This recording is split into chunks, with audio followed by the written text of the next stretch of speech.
네, 하나님의 말씀 욥기 38장 4절 말씀 보시겠습니다. 욥기 38장 4절입니다. 4절부터 15절까지 우리 한번 교독해 보도록 하겠습니다. 내가 땅에 기초를 놓을 때에 네가 어디 있었느냐? 네가 깨달아 알았거든 말할지니라. 누가 그것의 변화법을 제하였는지 누가 그 주를 그것에 띄었는지 아냐. 그것의 주추는 무엇 위에 세웠으며 그 모퉁이 돌을 누가 놓았느냐? 그때의 세월들이 겪어매하며 하나님의 아들들이 다 기뻐 소리를 질렀느니라. 바다가 그 모태에서 터져 나올 때에 문으로 그것을 가둔 자가 누구냐?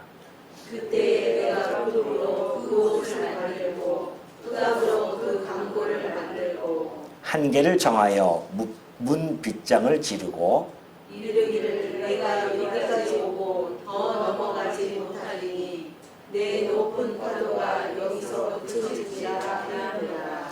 내가 너희 날에 아침에게 명령하였느냐? 새벽에게 그 자리를 일러 주었느냐?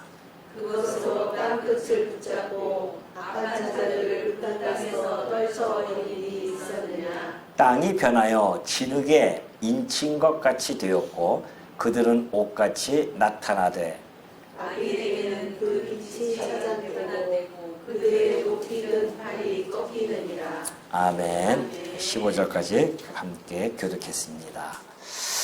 예, 우리 이제 욥과 그 세 친구의 기나긴 변론 그리고 엘리후의 중재된 변론 끝나고 나서 하나님이 욥에게 나타나셔서 지금 질문을 하는 그런 내용을 우리가 살펴보고 있죠.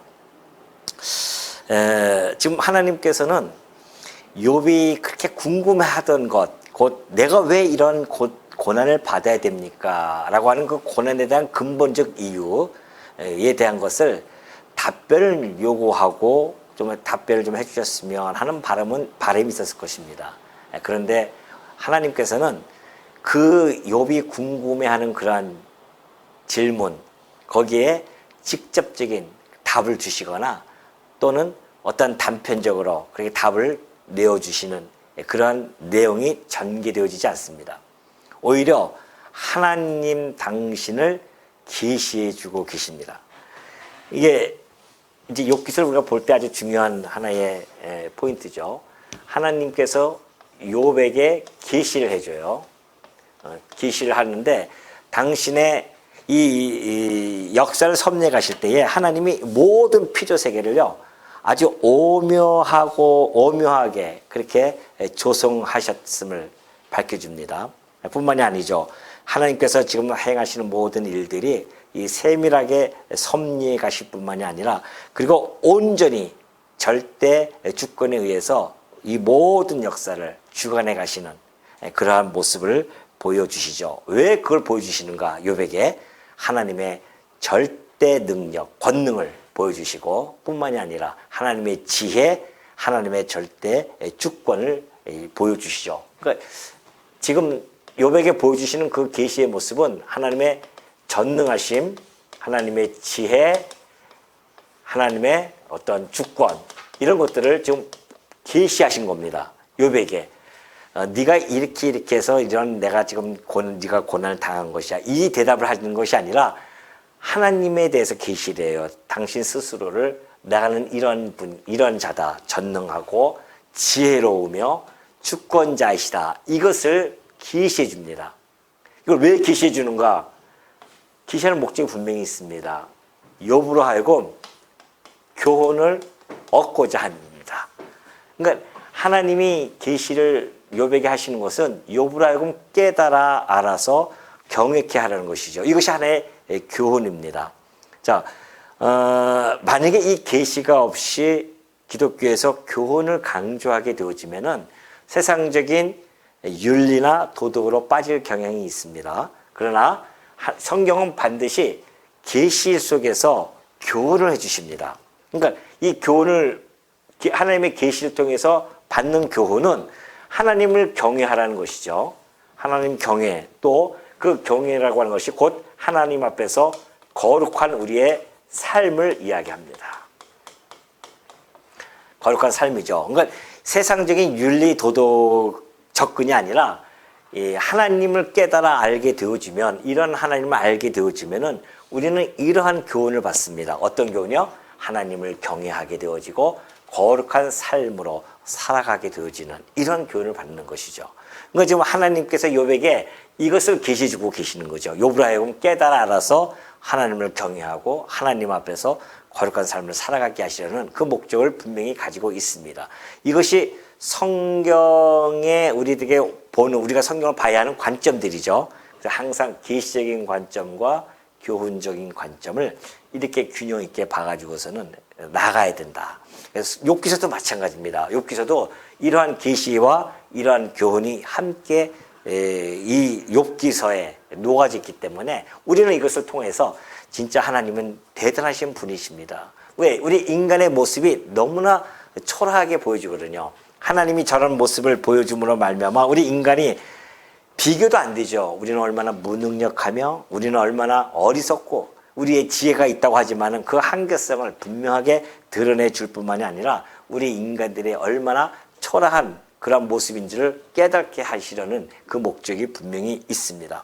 그래서 이 욥과 새 친구들도 마찬가지입니다. 이런 하나님에 대해서 정확하게 받지 못하면은 아무리 자기네끼리 논쟁을 하고 자기네끼리 뭐 이렇게 논의하고 한다 할지라도 아무 의미가 없어집니다. 오히려 하나님이 이렇게 계시해 주는 것은 너희들이 각자의 어떤 상황에 처한다 할지라도 그 모든 것들을 섭리하시는 분은 의로우신 그 하나님의 섭리임을 깨닫게 해주시고 하나님의 절대 주권에 의해서 모든 것이 이루어져 가고 있다는 사실을 가르쳐 줌으로 말미암아 오로지 어떻게 해요? 하나님께만 나아가고 하나님만 의뢰하고 하나님만 의지하고 확신하면서 하나님 앞에서 겸손하게 주어진 모든 환경을 그냥 묵묵히 감내하고 받아들이고 수용하고 수납하면서 하나님을 앞에서 겸손하게 순종하는 그러한 모습을 우리들에게 지금 밝혀주는 겁니다. 그러니까 우리가 38장, 39장, 40장, 41장을 통해서 하나님이 어떤 분인지 다 드러내실 거거든요. 그때 우리에게는 분명히 하나님 정말 우리는 경외해야 할 분이시구나 깨닫게 되어질 것이고 하나님 앞에서 어떻게 살아야 되는지를 우리 스스로가 우리 영혼의 옷깃을 여밀 수밖에 없는 그러한 시간이 되어질 것입니다. 자, 오늘 하나님께서는 이 계시를 하기 위해서 여러 가지 질문을 던져줍니다. 욥에게 질문을 오늘 우리가 15절까지 살펴볼 텐데 크게 세 가지로 나눠서 하나님이 질문을 해가고 계십니다. 먼저 땅이죠. 땅의 조성자가 누구냐는 겁니다. 땅의 조성자가 누구이며 또한 조성의 원리, 그 원리에 대해서 질문을 해가고 계십니다. 이것이 이제 4절부터 몇 절까지 나면은 7절까지 나타나죠. 자, 두 번째입니다. 두 번째는 땅만 말씀하시는 것이 아니라 바다죠. 이 바다의 운행자가 누구냐? 바다의 운행자가 도대체 누구냐? 이 질문을 해가고 계십니다. 세 번째, 마지막으로는 이 빛과 어둠의 이 순환을 누가 해 가시는가? 순환을 누가 해 가시는가? 여기에 대한 질문이 주어집니다. 이것이 이제 8절부터 11절까지고요. 이것은 12절부터 15절까지 나타납니다. 오늘 우리가 살펴볼 내용은 바로 이 세 가지 질문이에요. 하나님이 욥에게 이 세 가지 질문을 해 갈 것입니다. 여러분도 한번 그 질문을 내가 하나님 앞에서 받는다 생각하시고 스스로 한번 대답을 해 보시기 바랍니다. 자, 먼저 4절 넘어갑니다. 내가 땅에 기초를 놓을 때에 내가 어디 있었느냐? 내가 깨달아 알았거든 말할지냐래요. 하나님이 이 천지를 창조하시고요. 지금 여기서의 땅이라고 하는 것은 이 지구를 이야기합니다. 하나님 이 땅을 기초를 놓을 때 욥아 너는 어디에 있었냐는 것이죠. 혹시 여러분은 어디 있었습니까? 하나님 여러분이 물으시면 여러분은 뭐라고 대답하시렵니까? 어디 계셨을까요? 그렇죠. 우리는 이제 그렇게 얘기할 수 있죠. 우리는 하나님의 영원한 계획 속에 있었습니다. 라고 이야기합니다. 지금 하나님께서 이 질문을 하는 것은 욥이 어떠한 욥의 인간의 정체를 밝혀주고 있는 것이죠. 다시 말해서 인간은 뭐다? 뭘까요? 피조물이라는 겁니다.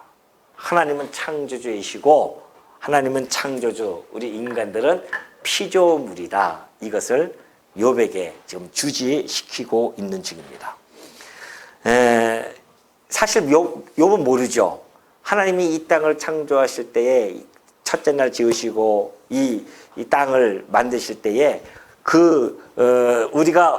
우리는 하나님의 계획 속에 있었기 때문에 우리는 알 수가 없어요. 그렇다고 한다면 하나님의 이 창조, 이 섭리 우리가 어떻게 알 수 있겠습니까? 하나님 계시 주지 않으면 잘 모르는 거죠. 그렇기 때문에 만약에 하나님의 이런 창조, 가장 기본적인 하나님의 창조가 하나님 기본적인 섭리 아니겠습니까? 그걸 통해서 이제 역사도 섭리해 가시는데 그렇다고 한다면은 이 기본적인 창조 섭리도 우리가 잘 모르면서 하나님의 그 오묘한 그 역사의 섭리를 펼쳐나갈 때에 우리가 어떻게 알 수 있겠냐 말이죠. 그러니 의구심 갖는 것은 금물이라는 겁니다. 하나님이 행하신 일에 의구심을 갖는 것은 인간이 할 도리가 아니에요. 하나님께서 어련히 당신의 뜻과 목적을 향해서 모든 역사를 섭리해 가시겠냐 말입니다. 그걸 우리가 믿는 것이 우리가 신앙입니다. 하나님이 행하신 일에 대한 전폭적인 신뢰, 내게 비록 불이익이 현재 닥친다 할지라도, 내게 어려움과 고난이 닥친다 할지라도 이 모든 것 역시 누구의 섭리다? 하나님의 주권적 섭리에서 이루어진다는 사실, 이것을 우리가 늘 날마다 깨닫는 것, 이것이 매우 중요하죠. 오늘날 이 질문은 과학 지상주의자들에게도 던져지는 질문일 수밖에 없습니다. 과학이 뭐 대단한 줄 알고 지금 막 난리를 피우고 있지만은, 그러나 이 과학이, 지금의 이 과학의 이 수준은 하나님이 지으신 이 창조 질서, 하나님의 섭리, 창조의 그런 어떠한 법칙, 이런 것을 발견해 나가는 데 있어서는 사실은 걸음마 수준입니다. 지금 뭐 AI를 만들었다고 하면서 뭐 기고만장하고 있지만은 그 모든 것들은 다 하나님 편에서 봤을 때는 그냥 걸음마 수준이에요. 모든 과학이. 그럼에도 불구하고 과학 지상주의를 지금 내걸고 과학으로 모든 것을 해결할 수 있다고 하는 오만방자한 자들 앞에 우리 하나님이 하시는 말씀입니다. 내가 땅에 기초를 놓을 때 너 어디 있었느냐는 것이죠. 아무도 대답 못하죠. 과학뿐만이겠습니까? 철학도 마찬가지입니다. 철학으로 사색 아닙니까? 과학은 경험이라고 한다면 사색을 가지고서는 철학을 하는 자들. 그래서 이 어떤 인간의 역사라든가 세계관이라든가 또는 우주에 대한 것, 이런 것들을 열심히 탐구하지만은 그들 앞에서도 또 묻습니다. 이 땅을 하나님께서 기초를 놓을 때 너는 어디 있었냐 했을 때 아무도 대답할 수 없죠. 타 종교들도 마찬가지입니다. 이방 종교들도 그 질문 앞에는 아무도 대답할 수 없어요. 그렇기 때문에 지금 뭐 과학이 좀 발달됐다고 해서 좀 지구에 대해서 좀 알 수는 있죠. 이제 이 38장 이후에 39장의 동물들의 이야기들도 우리가 그동안 많이 과학이 생물학적으로 많이 발견하고 탐구했기 때문에 어느 정도는 알 수 있지만은 그거는 하나님이 펼쳐놓은 이 우주의 섭리에 비하면은 그냥 정말 솜털과 같은 그런 모습입니다. 이제 이 태양계도 아직 넘어가지 못한 우리의 과학 모습 아닙니까? 이 태양계 넘어가면 좀 알 것 같습니까? 아니에요. 이 태양계 같은 이 거대한 은하계가 수조개가 된대요. 수조개가. 상상이나 할 수 있냐 말이죠. 하나님의 그 전능하심을, 하나님의 이 지혜를, 하나님의 주권을 우리가 상상할 수 있겠어요? 겨우 이 지구 안에서 펼쳐지는 그 섭리 속에서만 겨우 이것도 이해 다 못하는데. 그러니까 우리 아버지는 우리가 생각하는 그 이상 상상이에요. 상상할 수가 없습니다. 그러니 그런 하나님의 행하시는, 펼쳐나가시는 그 섭리 앞에 어찌 우리가 의구심을 품을 수 있겠습니까? 수용하고 받아들이고 순복하고 그리고 하나님 앞에 겸손히 나아갈 수밖에 없다는 사실을 너무나 잘 보여주고 있습니다. 지금 하나님께서 욥에게 이런 질문을 던진다고 하는 것은 사실은 너 대답해라고 하는 그러한 뜻은 아닙니다. 대답할 수 있는 질문이 아니잖아요. 어떻게 알 수 있겠습니까?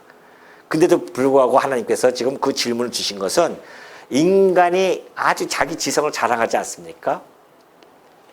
그리고 자기 학문도 자랑한단 말입니다. 그 모든 것들이 실제로는 얼마나 보잘것없는 그런 가치가 없는 그런 것들임을 잘 밝혀주고 그리고 인간이 어떤 존재인 줄을 잘 깨달아 알으라고 지금 이 질문을 던져준다는 사실이죠. 그러니까 이런 질문을 받는 자들은 우리 인간의 어떤 이해로 하나님이 행하시는 이 섭리를 도저히 절대 재단할 수 없다. 그걸 다시 한번 우리가 깨닫는 아주 중요한 우리가 대목이 아닐 수 없죠. 그래서 우리가 어떤 문제가 여러분 이렇게 주어지면은 그 문제를 해결하는 것보다는 그 문제를 주시는 그 하나님이 되어진 그 하나님을 알아가는 것이 훨씬 더 깊은 지혜를 얻게 되어지는 겁니다. 하나님께서 당신께서 우리에게 문제를 주시는 거 아니겠습니까? 그 문제가 그냥 주어지는 것이 아니거든요. 하나님이 주시는 문제예요. 그 문제에 그냥 함몰 되어지면은 헤어나기 쉽지가 않죠. 그 문제를 주시는 하나님의 의도, 뜻, 목적 이런 것들을 빨리 캐치해야 우리가 이 과정 속에서 나타나는 이 문제의 해결에 빠지지 않고요. 그 원리 속에서 그 답을 찾을 수가 있습니다. 지금 이 원리가 그의 원리예요. 욥이 당면된 그 문제의 해답보다는 하나님이 어떤 분을 깨닫고 나니까는 그때서야 내가 귀로만 들었던 하나님을 눈으로 보았습니다라고 신앙적 고백을 하잖아요.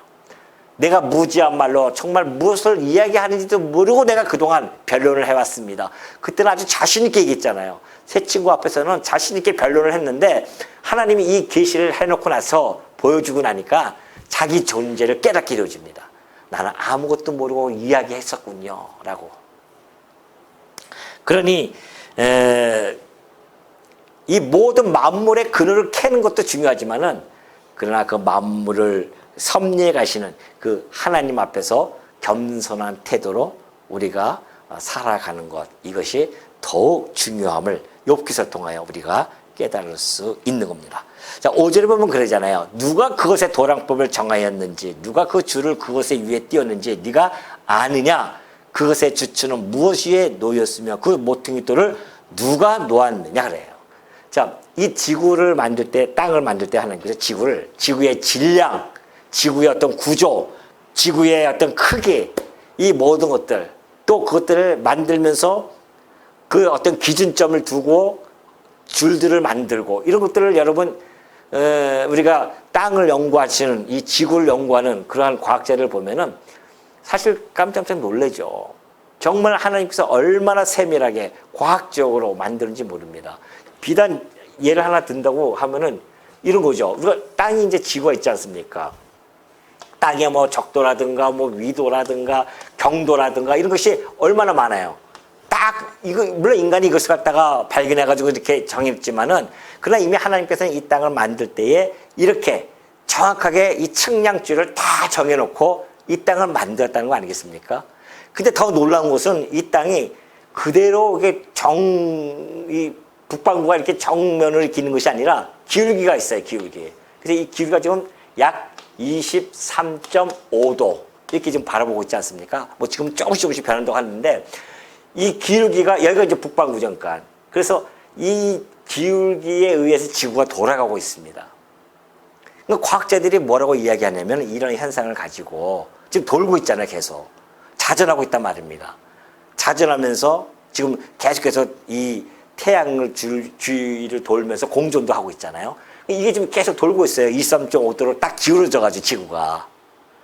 근데 이것을 과학자들은 어떤 빅뱅의 원리에 의해서 확 천체가 만들어질 때에 어떤 천체가 지나가면서 이걸 딱 건드렸더니만 이게 어떻게 됐어요?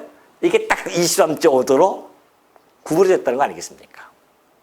마치 팽이를 누가 지나가다 딱 돌리니까 계속 돌듯이 돌면서 이렇게 되어졌다는 거 아니겠어요?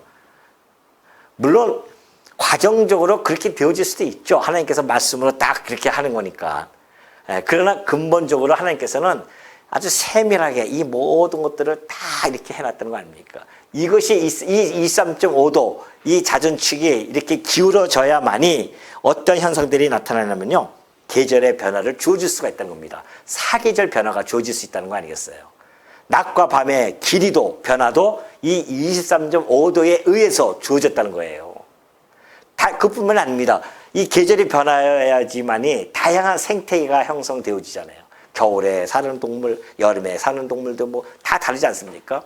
그 생태계, 꽃들도 마찬가지고. 그래서 다양한 어떠한 생태계, 어떠한 기후, 다양성에 영향을 주는 것이 23.5도의 기울기에 의해서 자전축이 기울어짐으로 말미암아 가능하다는 거 아닙니까? 얼마나 놀랄 일이에요, 정말. 그 지구 땅덩어리가 그렇게 하나님의 세밀한 섭리 속에서 이루어졌다는 거 아니겠습니까? 하나님 지금 그런 말씀이에요. 누가 땅의 기초를, 누가 그 도량법을 정하였는지, 누가 그걸 설계했는지 네가 아니냐는 것이죠.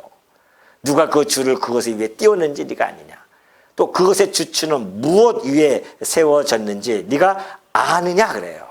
이 6절 보면, 5절 보면 그러잖아요. 누가가 두 번씩이나 강조가 되어진다. 누가 그걸 셌느냐? 누가 그걸 셌느냐? 누가?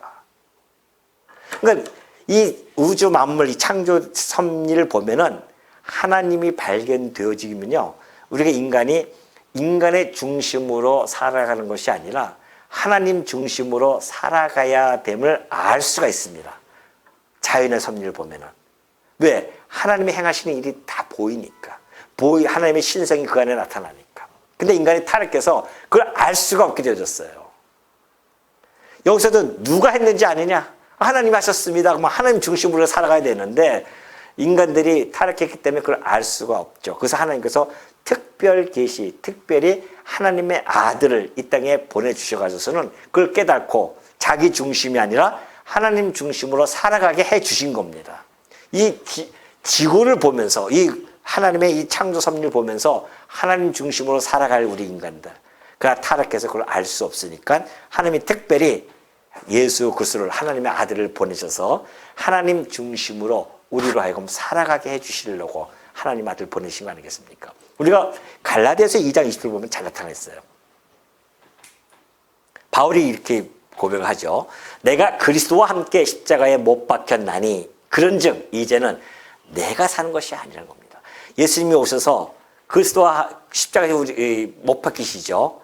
그때에 사실은 그를 믿는 성도들도 함께 십자가에 못 박히는 겁니다. 그로 말미암아 나타나는 결과는 이제는 내가 사는 것이 아니에요. 진정에 우리가 이 자연 계시를 통해서 내가 사는 것이 아니라 내 안에 하나님이 중심이 되어서 살아야겠다는 생각을 가져야 되는데 깨닫지 못하니까 하나님이 특별 계시를 보내신 겁니다. 특별히 예수 그리스도를 이 땅에 보내셔서 십자가의 죽이심으로 말미암아 이제는 우리가 내가 사는 것이 아니요 오직 내 안에 그리스도께서 사시는 것이다. 이제 내가 육체 가운데 사는 것은 나를 사랑하사 나를 위하여 자기 자신을 버리신 하나님의 아들을 믿는 믿음 안에서 사는 것이다 그러잖아요. 이제는 그리스도 안에서 하나님 아들 믿는 믿음 안에서 오로지 하나님 안에서 주를 위하여 살아가는 그러한 삶으로 변화가 되어져. 이 거룩한 삶으로 우리가 변화가 되어지는 거죠. 예수 그리스도를 통하여 우리가 알고 보니까 이제 이 자연 계시도 우리가 충분히 알게 되어졌습니다. 예수 그리스도가 없었을 때는 모르죠. 그리스도를 통하여만이 우리가 이 하나님의 자연 계시를 알게 되어졌고 그 자연 계시 지금 보니까 너무 풍성하게 우리에게 다가오고 있습니다. 풍성한 계시가 되어지잖아요, 지금. 그리스도를 통하여 하나님을 알게 되어지니 지금 이 모든 일반 계시라든가 자연 계시가 주 안에서 다 해석이 되어지고 받아들일 수 있게 되어진 겁니다. 그러니까 오늘 이 욥기서도 이것도 얼마나 우리가 지금 이제는 하나님 중심, 하나님이 이 땅의 창조주이시구나, 우리가 하나님 중심으로 살아야겠구나라고 하는 우리의 그러한 마음가짐이 주어지게 되어진 겁니다. 그것을 모르는 자들은 이 말씀을 읽어봤자 아무 의미 없어요. 들어오지도 않고요, 믿어지지도 않습니다. 근데 오늘 우리는 예수 그리스도를 통하여 하나님의 자녀가 되어지니 이제는 특별 계시를 통하여서 이 일반 모든 자연 계시를 해석할 수 있는 능력과 힘을 얻게 되어줬다. 이것이 사실은 대단한 거거든요. 그러니 일반 하나님을 안 믿는 과학자들보다도 오히려 우리가 그 과학에 대한 지식이 더욱 풍성하게, 더 넓게 우리는 알 수 있다는 것을 알 수 있죠, 정말.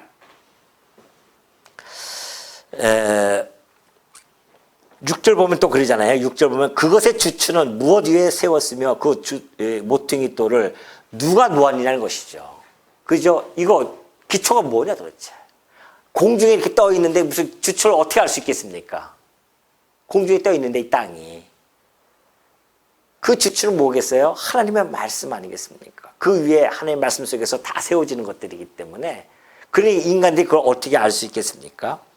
그러면서 그 주춧돌, 그 모퉁이 돌 누가 놓았냐 말이죠. 그 모퉁이 돌이라고 하는 것은 건축을 할 때 이제 기초를 놓고 세우면은 마지막 완성의 단계로서 모퉁이 돌을 위에다 뚝 떨어뜨리는 그 모퉁이 돌을 이야기합니다. 그러니까 완성 하나님께서 기초를 세우고 그 완성하는 것까지도 다 누가 했는지 네가 한번 아느냐 물어보는 겁니다. 이 완성, 설계와 완성을 다 누가 했는지를 지금 묻고 있는 그런 말씀이죠. 하나님께서 이 기초를 얼마나 튼튼하게 했는지요. 이 지구에 온갖 그냥 풍파하지 않습니까 지금. 어떤 지진이라든가 어떤 그냥 정말 이 해일이 일어난다거나 쓰나미가 일어나고 이런 일이 있어도요. 이 지구는 끄떡없이 여전히 돌고 그대로 그 기초 위에서 떠서 있다는 사실입니다.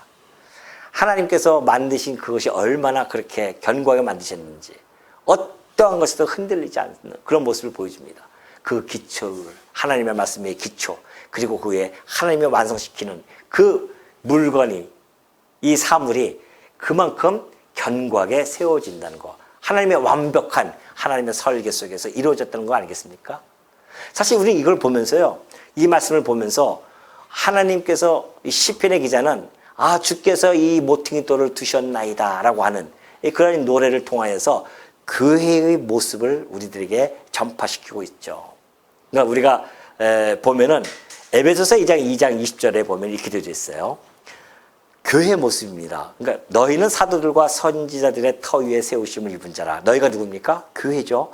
교회는 사도들과 선지자, 하나님이 보내신 선지자, 예수께서 보내시는 사도들이죠. 그들이 전하는 그 복음, 말씀의 터 위에 세우심을 입었어요. 우리 교회는. 그리스도 예수께서 친히 모퉁이 돌이 되셨습니다. 그래서 세워진 교회입니다. 베드로전서 2장 6절 보면 그래요. 성경에 기록되었으되 보라 내가 택한 보배로운 모퉁이 돌을 시온에 두노니. 시편에 있는 말씀이죠. 하나님께서 내가 택한 보배로운 모퉁이 돌을 시온에 둘 것이다. 곧 그리스도를 이야기하고 있죠. 그래서 그를 믿는 자는 부끄러움을 당하지 아니할 것이야. 왜? 그 모퉁이 돌이 얼마나 모퉁이 돌을 통해서 세워지는 그 교회가 그 집이 얼마나 튼튼하고 견고할지를 보여줍니다. 요동쳐도 흔들리지 않습니다. 부끄러움을 당하지 않는데요. 다시 말해서 음부의 권세가 이기지 못하는 곳입니다. 지금 이 땅을 이렇게 튼튼하게 만드신 하나님께서는 장차 당신의 하나님 나라 그 곧 교회를 이렇게 견고하게 세워줄 것을 미리 보여주시는 말씀이거든요. 그래서 우리가 그 터 위에 말씀 곧 그리스도의 터 위에 세움을 받고 우리는 그리스도와 더불어서 세워지는 하나님의 집, 하나님의 성전 또 하나님의 나라로서의 그런 견고함을 가지고 있기 때문에 어떤 환란이 온다 할지라도 흔들리지 않습니다. 요동치지 않아요. 이것을 시편 기자가 너무나 잘 설명해 주고 있어요. 내 짐을 여호와께 맡기라. 그가 너를 붙드시고 의인의 요동함을 영원히 허락하지 아니하시오다. 의인의 요동함 허락하지 않아요. 영원히. 물론 과정 속에서 흔들 수가 있습니다. 우리의 삶 속에서 흔들 수가 있어요. 어떤 환란이 오고 어려움이 오면 조금씩 흔들릴 수도 있습니다. 그러나 하나님께서는 우리를 갖다가 어떻게 한다? 영원히 허락하지 않아요. 의인의 이 요동함을. 의인이 누굽니까? 하나님의 성도들 아니겠습니까? 우리를 부르신 의롭다 칭해 주신 그 의인들, 이 땅에 살아가면서 이 구원의 도성에서 살아가면서 때로는 넘어질 때도 있습니다. 그러나 영원히 흔들리지 않도록 하나님이 그렇게 허락하지 아니하신다는 거 아니겠습니까? 여호와께 맡기라는 겁니다. 그러면서 시편 46편은 이렇게 되어져 있죠. 1절에 하나님은 우리의 피난처시요 힘이시니 환난 중에 만날 큰 도움이시라. 그러므로 땅이 변하든지 산이 흔들려 바다 가운데 빠지든지 바닷물이 솟아나고 뛰놀든지 그것이 넘침으로 산이 흔들릴지라도 우리는 두려워하지 아니할 것이잖아요. 왜요? 우리의 기초가 하나님이시기 때문에 그렇습니다. 그러니까 우리가 기초가 하나님이니 우리의 피난처이시고 우리의 힘이시고, 그렇기 때문에 우리는 어떠한 흔들림이 온다 할지라도 두려워하지 아니할 수가 있습니다. 혹시 여러분 지금 사시면서 참으로 두려운 일이 닥쳐오고 있습니까? 그렇게 느껴지고 있습니까? 심적으로 힘들고 어려움을 겪고 있습니까? 그래서 내가 이 미래에 대한 불투명 때문에 두려워하냐 말이죠. 인간들이 가지고 있는 두려움 그거 아니겠습니까? 미래에 대한 불투명 때문이에요. 미래 내가 어떻게 될지 모르니까. 폭삭 망할지 또 어떤 어려움이 올지 두렵단 말입니다. 그러나 여호와께 맡기는 자들, 그 모든 것들 여호와께 맡기는 자들, 그리고 이 땅에 어떤 흔들림이 온다 할지라도 우리는 두려워하지 않을 수가 있다는 거죠. 왜요? 여호와께 맡겼기 때문에 그렇습니다. 우리의 기초가 되어지시는 우리 하나님, 우리 예수 그리스도, 그러한 기초 위에 세워진 교회는 결코 두려워하지 않는다는 사실을 다시 한번 깨닫게 되어지죠. 8절 보면 그렇습니다. 그때에 7절 보니까 그래. 그때에 새벽별들이 기뻐 노래하며 하나님의 아들들이 다 기뻐 소리를 질렀느니라. 곧 이것이 천사들이죠. 천사들도 하나님이 하시는 그 위대함에, 하시는 일의 위대함에 찬송을 하게 되어집니다. 하나님의 이 기초와 완성을 바라보면서 천사들도 그렇게 위대함에 찬양을 했다는 내용이죠. 그러면서 8절에 보면 그래요. 바다가 그 모래에서, 이제 여기입니다. 바다 운행자, 땅의 조성자 하나님이시죠. 조성의 원리, 하나님께서 당신의 지혜와 능력과 주권으로 모든 것을 다 조성했음을 밝혀주고요. 그 다음에 이제 바다의 운행자가 도대체 누구냐 물어봅니다. 바다가 그 모태에서 터져 나올 때에 문으로 그것을 가둔 자가 누구냐 그래요. 그때에 내가 구름으로 그 옷을 만들고 흑암으로 그 강보를 만들고 한계를 정하여 문빗장을 지르고 이르기를 네가 여기까지 오고 더 넘어가지 못하리니 내 높은 파도가 여기서 그칠지니라 하였노라래요. 자, 이 바다 하면요, 혼돈과 위험의 상징입니다. 두려워해요. 언제 바람이 불고 언제 파도가 치고 어떻게 요동칠지 모릅니다. 그러나 그러한 바다조차도 하나님의 명령 아래서 자기의 제한된 그런 모습을 보여주고 있습니다. 여러분, 이 하나님이 바다 보십시오. 이 바다를 만드실 때에 그때 우리가 창세기에서 나타났지만 묻이 드러나라 하니까 묻이 드러나면서 그 바다가 형성되어지고 땅이 드러났죠. 그것처럼 그때에 그 시적으로 표현해 주고 있습니다. 마치 구름으로 그 옷을, 하늘의 그 구름처럼 구름으로 옷을 삼고 바다의 그 깊은 곳, 어둠이 아닙니까? 바다 깊은 심해는 어둡잖아요. 그것을 강보처럼 그렇게 해가지고서는 그 바닷물을 만드시고 바닷물의 한계를 정했어요. 너 더 이상 가지 마. 그 한계가 뭘까요? 우리가 한번 예레미야를 통해서 살펴보겠습니다. 예레미야 5장 22절 보니까 여호와의 말씀이니라 너희가 나를 두려워하지 아니하느냐 내 앞에서 떨지 아니하느냐. 하나님께서 말씀하시기를 나를 왜 두려워하지 아니하느냐, 내 앞에서 떨지 않느냐. 죄를 그렇게 지으면서도 하시는 말씀이 내가 모래를 두어 바다의 한계를 삼때 그랬어요. 여기서 나타나지 않았지만 그 한계가 어디다? 모래예요, 모래. 그래서 바다의 한계를 두었어요. 그것으로 영원한 한계를 삼고 지나치지 못하게 하였으므로 파도가 거세게 하나 이나 그것을 이기지 못하며 뛰노나 그것을 넘지 못합니다. 그 흉흉한 바다, 그 위협적인 바다가요, 놀랍게도 모래성, 쌓으면 없어지는 그 모래성, 모래알 아무 힘없는 그 모래알 앞에서 좌절되어진다는 사실 아니겠습니까? 막 그냥 파도가 막 치면서 오다가도 어디 앞에서요? 모래 앞에서는 약해져가지고 쫙 거기서 끝나요. 신기하지 않습니까? 하나님의 지혜를 여러분 보십시오. 그 어마어마한 지구의 70%가 바다입니다. 그 70%의 바다가 어디 안에 갇혔습니까? 모래성 안에 갇혀 있다는 사실입니다. 하나님의 주권과 지혜의 영광입니다. 그 모래에 무슨 힘이 있다고 그 거대한 파도가 그 앞에서 멈추냐 말이죠. 하나님의 말씀에 명령에 준수하는 그런 모습을 보여줍니다.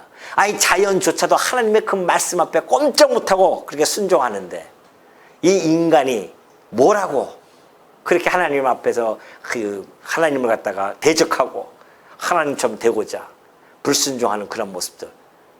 그래서 이 하나님께서 그냥 이 지옥불에 던져줄 수밖에 없습니다.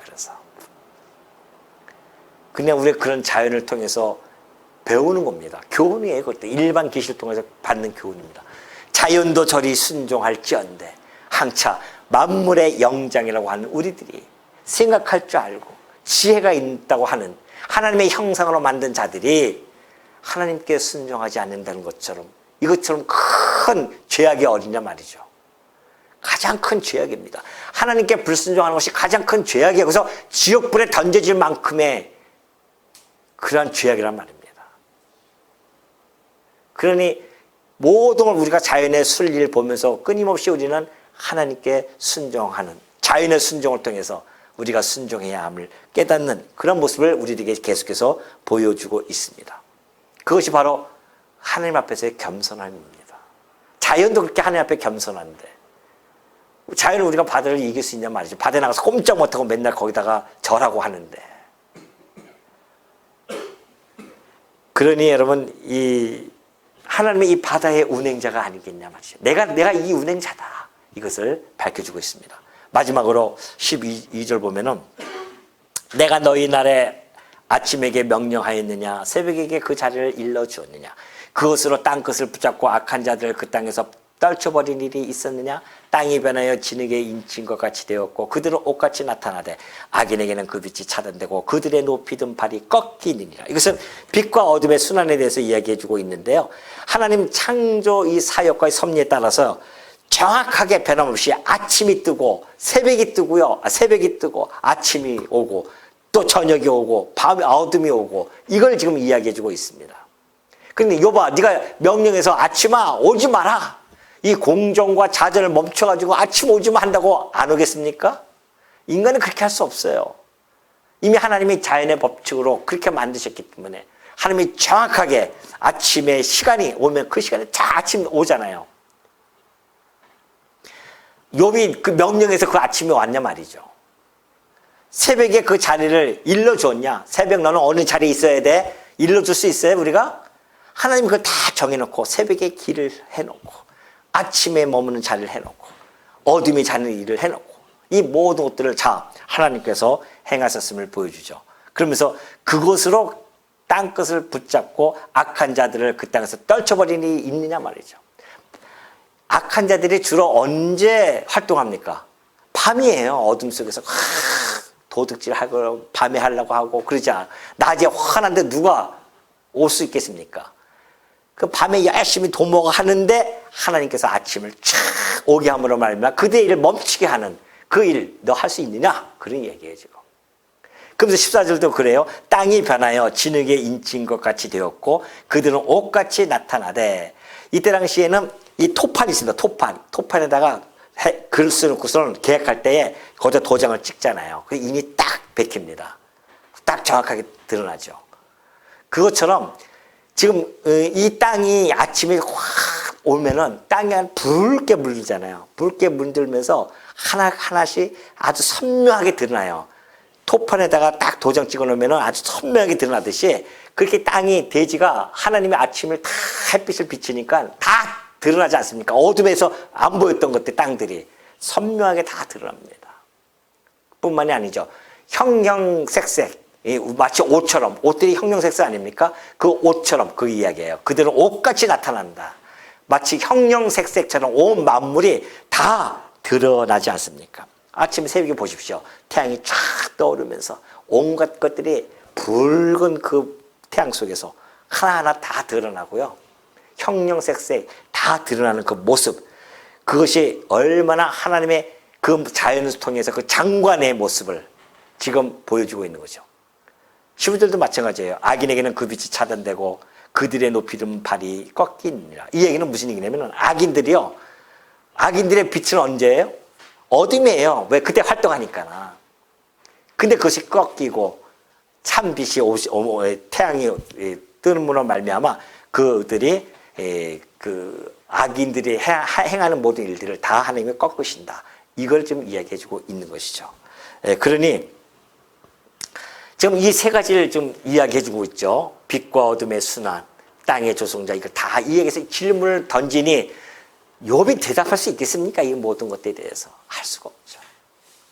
이걸 통해서 결국은 야, 내가 이 하나님의 이 창조 섭리, 이것조차도 내가 이해하지 못하고 제대로 알 수 없는 그 무지함 가지고서는 내가 어쩌자고 하나님 앞에 하나님 나타나십시오. 내가 좀 항변하고 싶습니다. 하나님과 변론하고 싶습니다. 내 이 고난의 문제에 대해서 하나님과 변론하고 싶다고 했던 그 욥의 희망사항이 완전히 꺾이는 거 아니겠어요?